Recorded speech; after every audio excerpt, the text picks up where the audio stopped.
Welcome to Look Ahead Radio with Tom Arms and Lockwood Phillips.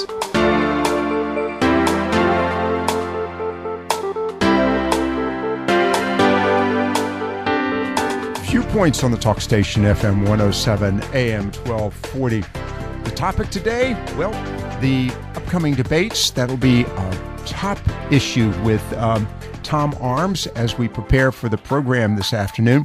And I do want to make mention of the fact that you can call in with your observations and comments as we do viewpoints around the world with Tom Arms.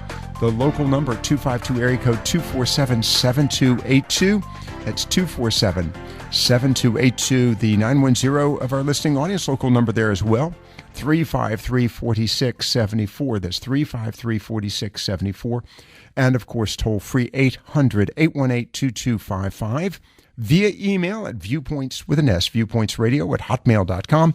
Via Facebook at Viewpoints on the Talk Station. That's Viewpoints on the Talk Station. And, of course, to thank our sponsors for the evening, Advanced Water Systems, the people that bring you Connecticut, folks that are practically reinventing water. And, of course, Floyd's 1921 restaurant located at 4th and Bridges Street in beautiful uptown Morehead City. And do want to mention that we were looking at the story, and I failed to bring this up, but there was, unfortunately, vandalism at the Pamlico County Republican headquarters. Folks shooting pellet guns through the pellets through the windows there. So we've had several instances where Republican facilities have been, well, attacked. So we'll get into this discussion with Tom as well. So with that, let's go straight to our co-host this evening, Tom Arms of Look Ahead Radio and also LookAheadNews.com. And with that, Thomas, good evening. Thanks for joining us. Good evening, as usual, Lockwood. And tell us, what is the weather like in your neighborhood? Oh, winter is descending. Is it? It's getting colder and wetter and grayer. I'm pulling out the tweed jackets, the corduroy trousers, the heavy woolen sweaters. I'm stocking up on logs, and I'm preparing for my 6 months of hibernation.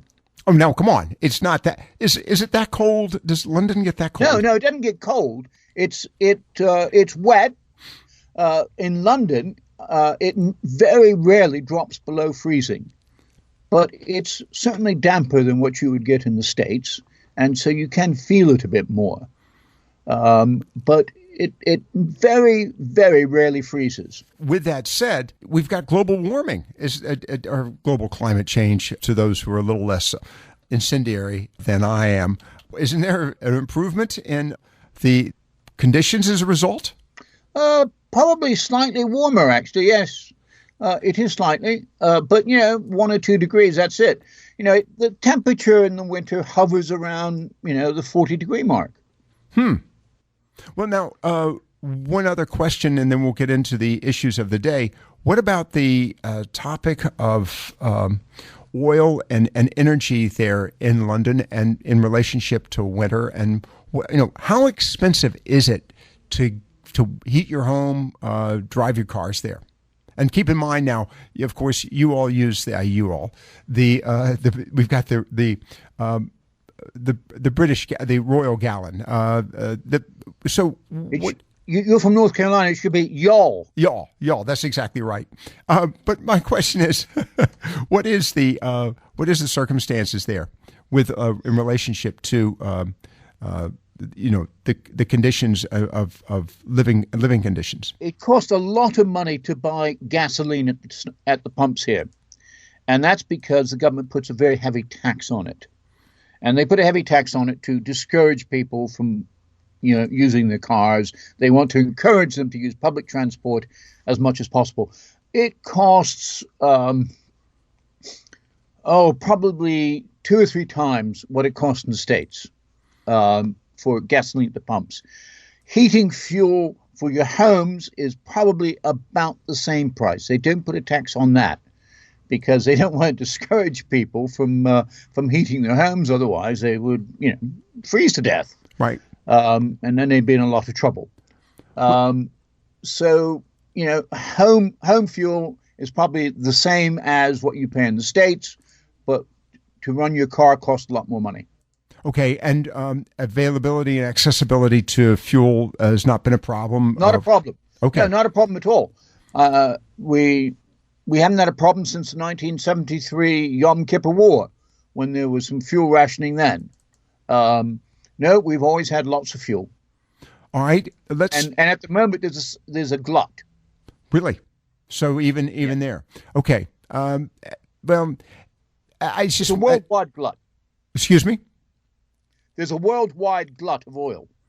Well, granted, and we'll get into that and the impact of this on the economy as well in a few moments. Thomas Arms, of course, Tom Arms of Look Ahead Radio with us. And, of course, Look Ahead Radio is heard here on the talk station on Fridays, but also might mention around the country. Let's start with the, if you will, I love to use this description, the elephant in the room, Donald Trump. And the upcoming debate. Hey, he actually looks like one, too. Well, it could have been the donkey in the room as well, but we'll stick with the elephant in the room for the moment. If you think that hair is being the sort of trunk. Well, let's talk about this. What about the issue of the upcoming debates? Well, everyone's watching them. They'll be watching them here. They'll be watching them in the States. I think, the big thing over here this week has been his claim about the elections are going to be rigged. Mm-hmm. And that really, people are absolutely appalled that he would say that. They're absolutely appalled. The damage that statements like that are doing to America's standing around the world is extraordinary. Well, America is based on its moral standing. It is a leader in democracy. And to say that your own elections are rigged and that they're going to be rigged, and he knows in advance that they're going to be rigged, undermines any criticism you may have of other people's electoral systems.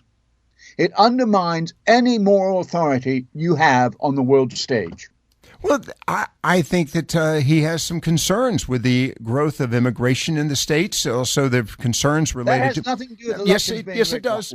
Well, I would argue with you, it does. It also has some concerns. And recently, I was reading an article. As a matter of fact, I'm going to pursue this article, that many of the voting machines that are currently in use here in the country haven't been updated for quite some time. And then there's the concern associated with, well, everyone seems to be pointing their finger at Russia, trying to engage in some sort of nefarious activities associated with our election.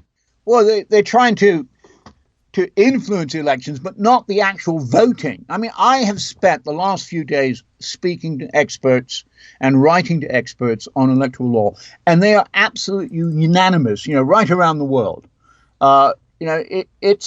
I spoke to, for instance, Douglas Brinkley at Rice University, and he said it's bogus. His claim is totally bogus.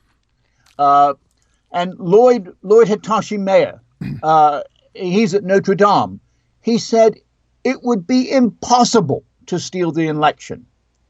There's one chap, I can't remember his name, but he said that over the past dozen years, roughly 1 billion people have voted in America. And according to their research, they have found only 45 cases of bogus votes out of that billion. Well, and these are professors, doctorates who spend their lives. They spend their lives doing research into electoral statistics and checking on the fairness of elections. All right, we're going to get back to that in just a moment with you, Tom Arms of Look Ahead Radio with us this evening. Of course, also his own blog, and I do want to mention this, LookAheadNews.com, LookAheadNews.com. You're listening, of course, to Look Ahead Viewpoints, looking ahead, that is, viewpoints around the world here on the talk station. Stay with us. Look Ahead Radio will return in just a moment. This is Tom Arms with LookAheadNews.com's World Report for the week beginning the 24th of October. LookAheadNews.com broadcasts tomorrow's news today so that you can plan to participate. The Trump-Clinton race goes into the home stretch, with Barack Obama off to California on Monday to campaign on behalf of his former Secretary of State. The Canada-EU trade agreement may or may not be signed at a ceremony in Brussels next Thursday, as talks between the two sides go down to the wire. It is also a big week for European security, with a meeting of the EU's newly formed European Military Committee, NATO defence ministers, and the EU's Political Security Committee. On Tuesday, the defence ministers from the 12-nation coalition against ISIS meet in Paris. On Friday, defence and security chiefs join forces with journalists and academics for the annual security conference in Riga. At the same time, Ukrainian Prime Minister Volodymyr Groysman is in Paris to try and secure French help for his country's ailing economy. The political crisis continues in Spain next week, with King Philippe VI making another attempt to break the deadlock which has prevented the formation of a Spanish government. In Asia, Filipino President Rodrigo Duterte is off to Japan to meet Emperor Akihito and hold talks with Prime Minister Shinzo Abe. Also visiting Japan next week is Jordan's King Abdullah. In Venezuela, the Democratic Unity Coalition launches a petition campaign for a referendum to oust President Maduro. On the election front, next weekend there's a general election in Iceland and a presidential election in Moldova. And finally, next Saturday is National Cat Day, set up to encourage Americans to adopt a purring bundle of fur. And that was next week's News Today, so that you can plan to participate in the world around you. Stay tuned after this message for LookAheadNews.com's expanded world analysis. They say the best things in life are free. So, hey, why are we paying so much for our basic information and entertainment needs? The average cable TV bill has more than doubled in the last 10 years. The price of movie tickets keeps going up. So, exactly what is free today anyway? Well, you're listening to it. Local radio. Support the advertisers that support this radio station. And keep listening. We won't send you a bill. There are still some things you just shouldn't have to pay for. This is Tom Arms with LookAheadNews.com's expanded world analysis for the week beginning the 24th of October. LookAheadNews.com broadcasts tomorrow's news today so that you can plan to participate. Polling day looms in America, with polls showing Clinton ahead but facing a strong core of supporters for Donald Trump. Abortion, the economy, emails, immigration, claims of election rigging, tax avoidance, and the ever-present issue of sex are all contributing to the bitterest American election in modern history. President Obama's popularity is soaring in relation to two unpopular candidates. Next week, he's off to California to campaign for his former Secretary of State. Justin Trudeau is due to fly to Brussels next Thursday if the Canada-EU trade treaty is ready for signing as planned. The agreement is seen as a stalking horse for the bigger EU-US TTIP deal, but is being held up by the Belgian region of Wallonia. ISIS is on the run in Iraq and Syria, but success can breed problems. Who will fill the political vacuum, and where will the jihadists go next? 200 are expected to return to America, and 2,500 to Europe. These and other problems will be discussed next week by NATO defence ministers, EU ministers responsible for security, and the 12-nation coalition against ISIS. Russia continues to loom large on the political and military horizon. It is well trenched in the Middle East and moving tactical nuclear weapons within easy reach of Berlin, Warsaw, and the Baltic states. Putin's moves will also be discussed by NATO and EU defence ministers, and again at the Riga conference in Latvia, the major annual security conference focused on Eastern Europe and the Baltic. Russian speakers comprise over 10% of the population of Moldova, one of the poorest countries in Europe. Next Sunday, Moldovans go to the polls to elect a new president, with the electorate apparently divided between pro-EU and pro-Russian candidates. Also going to the polls next weekend is Iceland, where the radical Pirate Party is expected to make big gains. Their platform includes asylum for ex-CIA whistleblower Edward Snowden. Spain has not had a proper government since elections in December of last year because of a failure by political leaders to form a coalition. A second election in June also failed to deliver a decisive result. Next Monday, King Philippe VI is chairing talks aimed at breaking the deadlock. If those fail, there will be a third election. Ironically, despite the political crisis, or perhaps because of it, Spain has the fastest growing economy in the Eurozone. And that was next week's News Today, so that you can plan to participate in the world around you. Stay tuned for Viewpoints Around the World with myself and Lockwood Phillips. Welcome back to Look Ahead Radio. Here is Lockwood Phillips. Viewpoints Around the World with Tom Arms this afternoon, and we're chatting with him from London, where it is, well, a little before midnight his time. We have several callers standing by, Tom, so we're going to go to Bob in Morehead City first up. Bob, good evening. Yes, sir. News flash to Tom Arms. There is voter fraud in the United States. And I don't know who those liberal, progressive globalists are that are saying that is not any voter fraud here in the United States. There have been at least 140 dead people in one precinct that voted last time. There's other dead people that has voted. There's been voter fraud that has not been charged. The Black Panthers stand in front of voter stations and were not charged by this corrupt Obama administration who does not want people to vote. Bob, yeah, I'm sorry you haven't mentioned the famous votes in Chicago that Mayor Daley provided John Fitzgerald Kennedy, along with a large number of votes, interesting ballot boxes that showed up mysteriously in Texas under the auspices of one Lyndon Johnson. In the 1960 election, yes. Yes. So Bob, I appreciate your call on that one, and thank you very much. I appreciate that. Thank you, sir. Have a good day. You've got it. Go ahead. There was an investigation into that by the various statisticians, and they said, yes, there was fraud in the 1960 election in Texas and Chicago. And they really investigate. They do not think that it would have made a difference in the overall result. Well, but it's still up in the air. That was 50 years ago. Over 50 years ago, and there's been a lot of tightening up since then. Tom, I can only quote to you.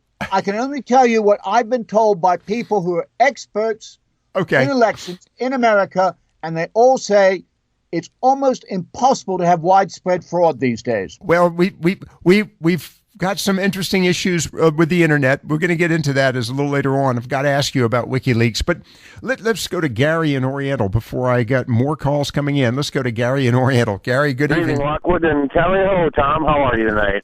Tally-ho!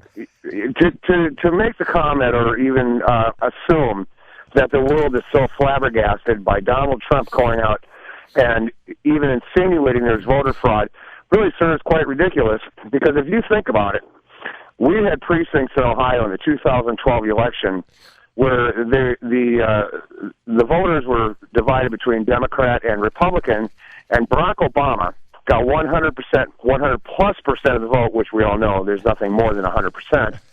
And if you look at the reality of this, and this has been documented clearly, today we have a voting system that's all done by computers. Now, there was a gentleman that was up there. He's a computer expert, and he had said, I think this was 4 years ago, if I'm not mistaken, about there's a very, very simple program you can put within these units. And what happens is this virus will get into the voting units, and at the end of the production of the votes, it will eat itself. Now, quite frankly, in today's society with today's technology, I really don't find that so far-fetched, to be honest with you.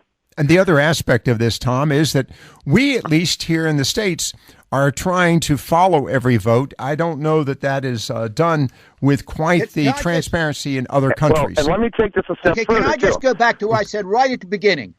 You are undermining your moral authority to criticize any other country's electoral system. You have always stood on that moral hill. Well, sir, I beg to differ because Barack Obama was directly involved with the Israeli vote. So now what is that saying? He happens to be on the Democratic Party. Gary, hold on. And quite frankly, Donald Trump is speaking for the people, and the vast majority of us, whether you're on either side, are seriously concerned about voter fraud, and every single one of us in the United States of America think that this is a very real problem. Well, Gary, I appreciate the call, and I understand where you're coming from. We've got other callers standing by, but thank you very much. Okay. All right, thanks. We've got Tom Arms from London. We're talking about, we haven't even gotten to the long list of items that we want to talk about. Yeah, we better get on to that, Lockwood. Well, we will in just a moment. We've got several callers. I'm going to ask them to be very cryptic with us. Let's start with, I'm going to start with James in Midway Park. James, very quickly. Yes, sir. Very quickly, don't forget about the votes of our military that was dumped over the sides of the ships. Good point. So that they wouldn't be counted. All right. Remember that? Yep. Thank you very much. Appreciate All that, right. James. Let's go to Brian down east. Brian, yes, sir. Good evening, Mr. Arms, and hi, Lockwood. Yep. Actually, I have an economic question. Mr. Arms, at the beginning of the program, you were talking about gas and stuff, and he was saying about there was plenty of fuel leased over in Europe and everything. The reason I bring this up because earlier today, and I think it was on NPR, but anyway, there was a radio program that said that crude oil had reached its highest price in months, and that the price of gasoline was going to be going up because there was a shortage. So the two, his comment and this other news story obviously don't jive, and it's kind of like the polls. Depending on which poll you can't believe everything you hear on the radio. But anyway, that's my question. It's an economic question. Okay, thanks very much, Brian. We'll get an answer from that one before we go to the break. Tom, let's talk about that relationship to the issue of fuel and the economy. And, of course, I know that China is dumping the U.S. debt in fairly large amounts, but I would say in a fashion that's not designed to necessarily bring down the economy. But what about the issue of fuel, particularly now that things are unsettled in the Middle East? Well, I think, it's not necessarily a bad thing that the price of fuel's going up. It may cost you a bit more at the pumps, but there are a lot of other countries like Nigeria and Angola who are faced with some political instability because of the drop in the price of fuel. Okay. You don't want those countries to be unstable. You don't want countries like Saudi Arabia and Iran to be unstable. You want them to be earning some money because they have to pay their bills. You don't want any trouble. Okay. All right. Before I wrap it up with you, and this is going to come up with the conversation tonight and the debates, and I want to move on to other items. So let's wrap it up with the debates other than the issue of the question of the integrity of our electoral system, which I think is a good sign. It shows that we care about our electoral system, and I understand your issue about the moral authority as you described it a few moments ago. But the other topics this evening will be a topic of the subject will be international relations, the military, things of this nature. How interested will the European community, the folks in the United Kingdom, be in tonight's debate? And will folks be getting up early tomorrow morning to watch the debate, which is some 2 hours away? Well, I will be. And I think a lot of people will be staying up tonight. Wow. They're very concerned about the military situation. They're very concerned about Trump's comments about NATO. They're very concerned about Trump saying that various countries should be armed with nuclear weapons. That's of great concern over here. Okay, so they'll be paying a great deal of attention. Any anticipation this evening as we go to the break, what the outcome will be? No. Okay. No anticipation. Yep. I mean, this has been a campaign with so many twists and turns and surprises. Is it possible? It's the best entertainment. The best entertainment we've had in years. All right. Is it possible, Tom, that given some really strong presentations on the part of Donald Trump, that he would become acceptable to Europe? Right now, I get the impression that from your conversations that he is totally unacceptable as a presidential candidate for the United States. I would say it's highly unlikely. Okay, that's what I appreciate that. Tom Arms with Look Ahead Radio, our guest this afternoon, our actually co-host with viewpoints around the world. And of course, you can learn more about this program by just simply going to his website at lookaheadnews.com. Lookaheadnews, all one word, .com. And of course, Look Ahead Radio, heard here on Fridays and radio stations around the country and now around the world. Tom Arms, our co-host this afternoon with Viewpoints Around the World. Look Ahead Radio will return in just a moment.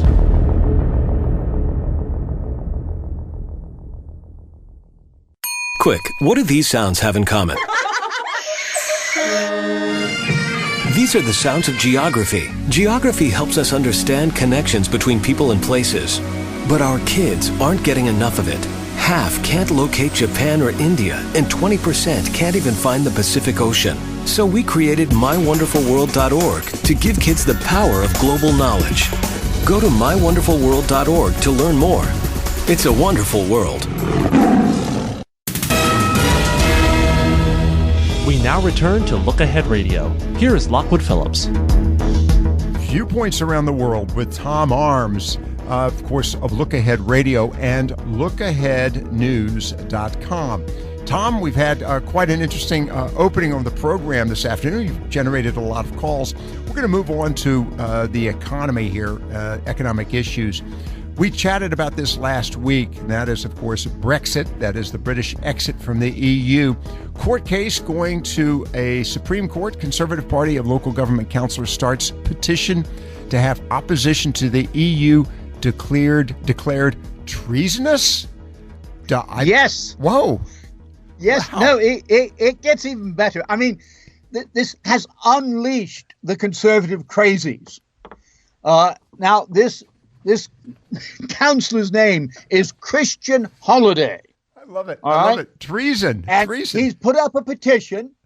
Which calls on the government to charge with treason anyone who, quote, imagines, devises, promotes, works, encourages others, or conspires with foreign powers to make the UK or part of the UK a member of the EU. Now that sounds to me like you can't even the voters. The voters would be there. You know, you had almost 48% of your electorate, your voters, to vote favor. Yeah, they'd of all this. end up in the tower.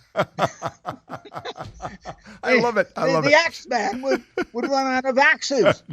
run out of strength to levy the axe. All right, let's talk about this in relationship, though, with. Well, let me just say, you know, he was thrown off of the local Tory party, but the Prime Minister Theresa May has not. She has refused to disown him. Wow. Well, I don't know if she's refused, but she will not disown him. Lib Dems, who, as you know, Tom Brake, their foreign spokesman, says that, you know, a conservative councillor trying to shut down any democratic debate is downright frightening. And the fact that people just did not vote, as he said, to turn back the clock to medieval Britain. Well, all right, let's move on to other items. I just thought that was hilarious. But the other aspect of this has to do with Belgium blocking the European and U.S. trade deal. Well, actually, let me make that clear. Wallonia. It will damage the EU-U.S. trade deal, but it's the deal with Canada, which is currently on the table. Okay. Now, the Canadian deal is seen as a sort of stalking horse for the EU-US deal, which is called TTIP. Mm-hmm. And what you've got in Belgium is you have the countries divided into two sections, three regions, actually. One is the north, which is Dutch-speaking, and that's Flanders.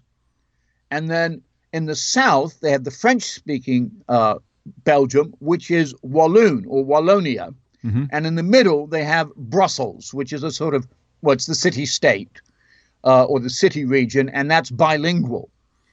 And the Wallonian, or each of them, has their own parliament.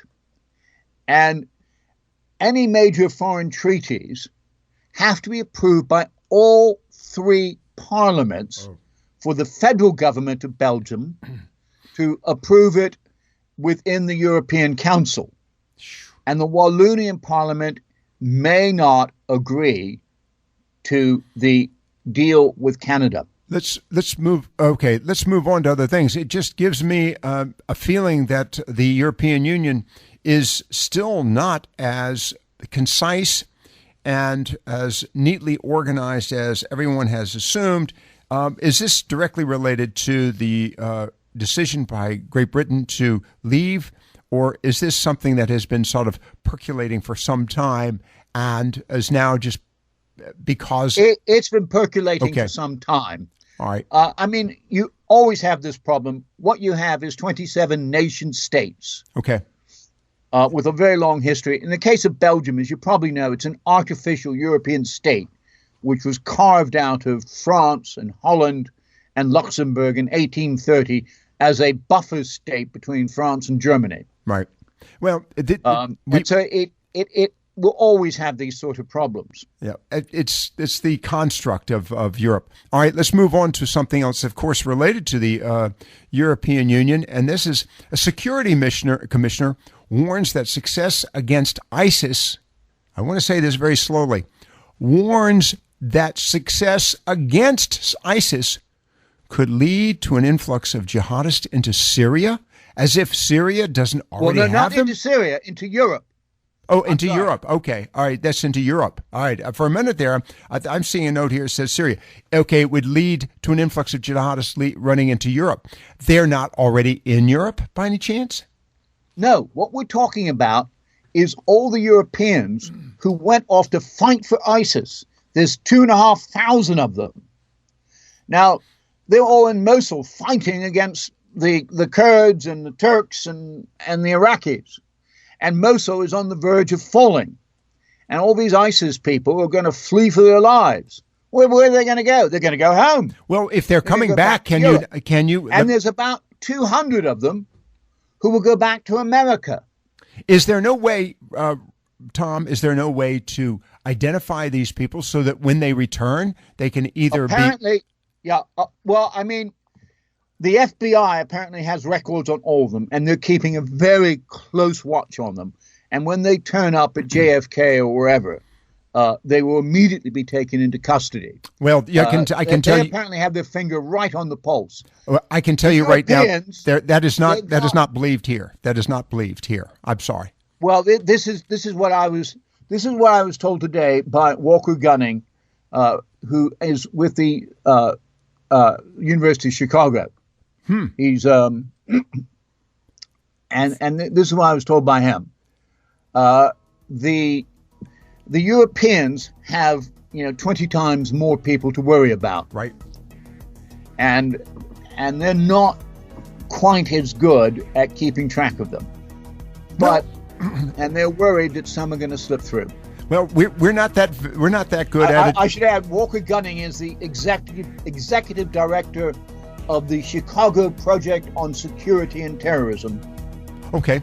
Well, we're not doing that well, but we feel here in the States on both security, terrorism, and, oddly enough, our voting security. We're with Tom Arms this afternoon of LookAhead Radio and also of LookAheadNews.com, viewpoints around the world. Look Ahead Radio will return in just a moment. Observations of an Expat by Tom Arms.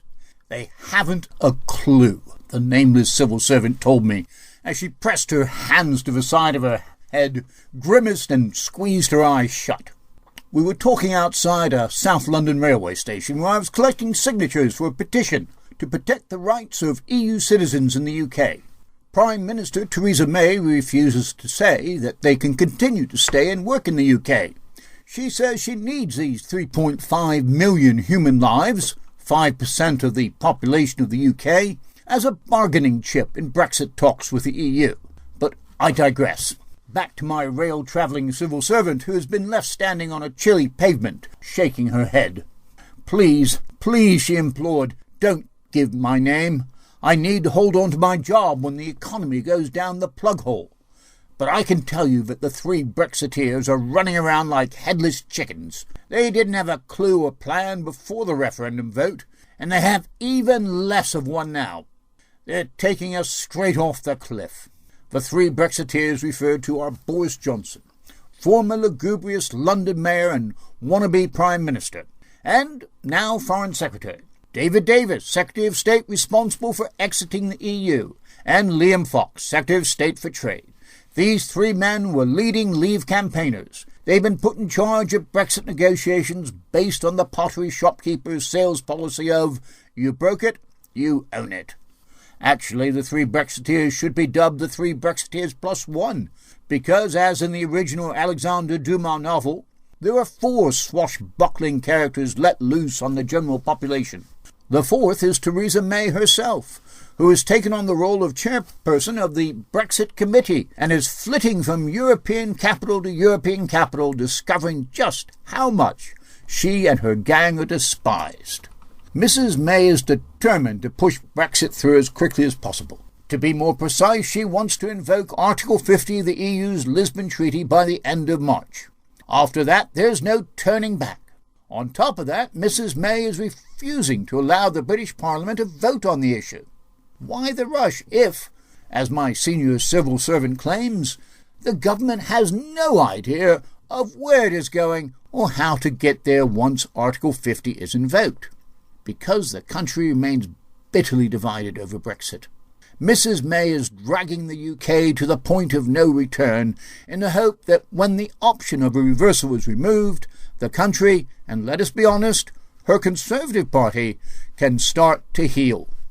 Opposed to her are about half of her own backbench MPs and at least 48% of the population, who vary between wanting to slow the process down to allow time to develop a proper strategy or wanting to reverse it altogether.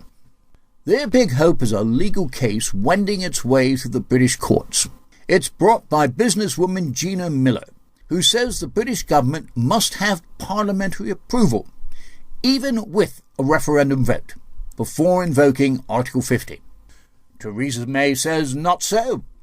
There's something called the royal prerogative in British law, which gives the monarch, through the government, the right to negotiate foreign treaties without reference to Parliament. The counter-argument is that 43 years' membership of the European Club has resulted in hundreds of laws affecting the rights and obligations of British citizens.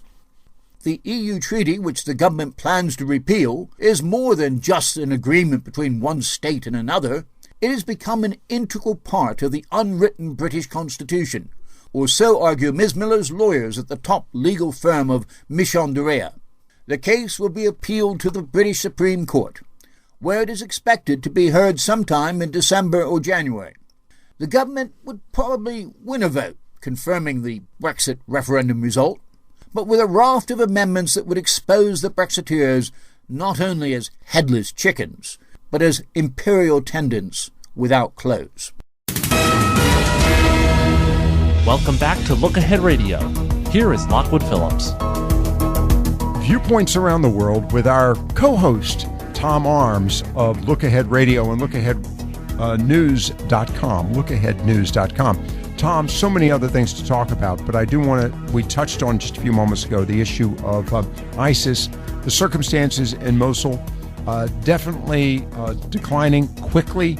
And of course, we have the events in Aleppo and now bombing. And Yemen has become a key player in events in Middle East. Let's wrap that all up with some observations from you, please. Well, yeah, I'm glad you brought that one up. Mosul is about to fall, and it's going to be a major blow for ISIS. But it's what is going to happen after. Now, back to my friend, well, another friend actually, Kyle Orton at the Henry Jackson Society, says that really what they've done now is they've prepared for the military objective quite well. And they've significantly, however, outpaced the political and diplomatic ones. There are multiple competing local and international interests involved in Mosul, and there is no agreement about their role in the aftermath. Now, my friend Walker Gunning, he says quite simply that winning the battle in Mosul is going to be easy peasy compared to winning the peace afterwards. Well, plus the fact you have multiple tribes involved, and don't forget the Kurds. You've got the Kurds, you've got the Turkmens, you've got the Shiites, you've got the Sunnis, you've got the Yazidis. They're all based in Mosul. It's a crossroads city. Mm-hmm. It was a population of about 2 million. It's now down to about 750,000. Wow. But you've got all these people, and then you've got the Turks sitting on the side. You've got the Kurds about to advance from the north. You've got the Iraqis coming up from the south. You've got the Iranian-backed Shiite militias sitting on as reserve forces. The Iraqis and the Turks are not getting on very well at the moment. The Iraqis are calling the Turkish presence a breach of their sovereignty. The Obama administration is trying to persuade the Turks to keep out of Mosul. The president of Turkey is saying, I want to get in because I want a seat at the table when we start talking about the long-term peace. It's a mess. And then you add to this Aleppo, which is in Syria, of course, and you have a similar situation with Turkey being engaged in that, or, well, at times not engaged. So in some regards, if you will, counterintuitively, the fight with ISIS has been a coordinated effort on a focused goal. Now the goals are going to change and they're going to become disparate again. What impact could this have on the relations with Turkey and Europe and Russia and Iran? How big of players are they, and what happens to Saudi Arabia in all of this? Well, Saudi Arabia is Yemen, right? And Yemen goes back to 2015 when the government there was facing a civil war, and it asked for the Saudis to provide support to stop the civil war. The civil war was being sparked off by opposition from a fundamentalist group called the Houthis. Mm-hmm. And the Saudis really didn't want a fundamentalist group coming to power in Yemen. That's very strategically located. It's right at the mouth of the Red Sea, which you know leads right past Saudi Arabia and to the Suez Canal. So they came to support of the government there. It wasn't just the Saudis, I should add. The Qataris, mm-hmm. the Bahrainis, the United Arab Emirates, the Sudanese, the Egyptians, the Moroccans, the Jordanians, they all also participated in the bombing in Yemen. The U.S. and Britain sent advisors and have provided logistical support and satellite reconnaissance. But what happened was that the Houthis got the support of Iran, right? Because the Iranians saw an opportunity to make their rivals, the Saudis, squirm. And they are squirming. All right. And because the Houthis are holding out, and it looks like it's going to be another Vietnam or Afghanistan situation. And in the midst of all of this, several missiles fired at U.S. ships in the vicinity of the Suez Canal. So this is definitely something that may have greater ramifications as we see the dispersal of ISIS. That's my conclusion. Am I pretty accurate in that? The what? The dispersal of ISIS. Yeah. Well, ISIS is backing the Houthis. Okay. All right. They're in there as well. So actually, it's not clear whether it's ISIS or Al Qaeda or Nusra or there's all these fundamentalist groups. I sometimes spend time fighting each other as well. I sympathize with anyone who's trying to keep up with it all. You need you actually need a scorecard. Let's wrap it up with the Chinese space race or Chinese space program. Yeah, they just sent some men off to a space station, mm-hmm. and what I like about it is guess what they've called the space station. Well, no, I'll tell you. I love the name. It's called the Heavenly Palace. Oh. All right. My question I think the Chinese have a great way of putting it. But here's the question. We've got Russia and the U.S., which at one point had a partnership in the race in space, is this opening up another race between two entities, or is the U.S. Potentially in a position of losing its partner, Russia, which has made a great deal of show of strengthening its relationship with China? I haven't really thought about that, Lockwood, to be honest. Okay. That could well happen. I just find it is all right. It's just something that we'll have to pay attention to, because the U.S.-Russian, U.S.-China relations have gone through some rocky periods here. Tom, stay with me. I'll chat with you briefly off air. Of course, Tom Arms of LookAheadNews.com, and of course, Look Ahead Radio, heard worldwide now. Tom, as always, thanks for being with us this evening. Viewpoints around the world here on the talk station FM 107 AM 1240. Look Ahead Radio is a production of the talk station.